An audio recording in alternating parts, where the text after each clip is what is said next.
I chose the topic of the space-based economy for the first quarter 2018 wrap-up so I could explore a framework for space-based economics.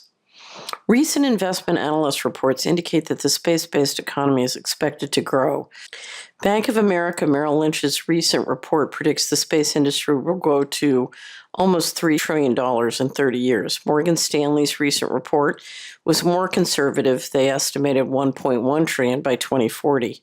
Goldman Sachs says space-based mining may be feasible, citing potential mining yields on one asteroid in the many billions. One of the challenges of creating any framework about what's going on in space and what is driving the economics and the growth is an extraordinary level of secrecy of the national security state about what it's doing in space and why. The result is a significant amount of unanswered questions. Let's just look at some of them. Open versus closed. Do aliens or human civilizations on other planets or in other dimensions exist? Are we invested in controlling their access to our airspace and planet? Do we trade with them? In short, is our economy open or closed? If we price out the reliable UFO sightings, we're talking about either trillions in advanced technology and hardware or very expensive hologram technology or a combination of both.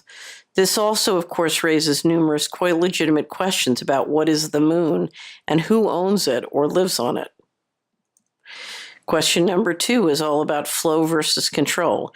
We know that satellite lanes are the sea lanes of the 21st century as more communication, trade, and transactions can be managed by digital means. However, how much of what adds economic value is really surveillance and control? Control of weather, control of disasters, control of people, control of information and trade. How much is really control of what happens on Earth as opposed to facilitating what happens on Earth? Elana Freeland describes what is being built in space as the space fence, essentially converting Earth into a highly controlled environment. Military versus civilian. Is the greatest economic growth in space coming from a new vision of Fortress America, in which America extends the life of the US dollar as reserve currency by projecting power globally through space weapons and satellites, managing robotic fleets, drones, and armies, and Russia, China, and the BRICS race to compete so they cannot be controlled accordingly?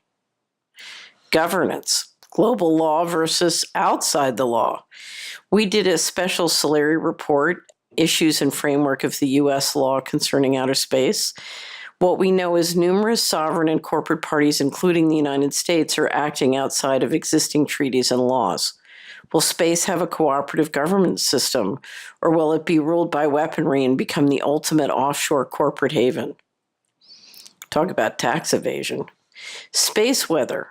What are our risks really? And what kind of protection do we require from asteroids possibly hitting Earth, or space dust, or solar flares?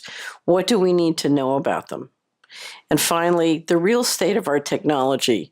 Rapid changes in material sciences and a wide range of technologies is making a space-based economy viable.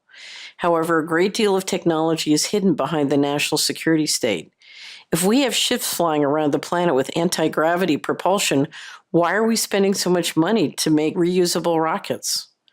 So these are only my first set of 6 unanswered questions, and already you can see how the secrecy surrounding space has made thinking about the space-based economy a mind-bending proposition. Of course, mind-bending is something that the Solari Report team never lets get in our way.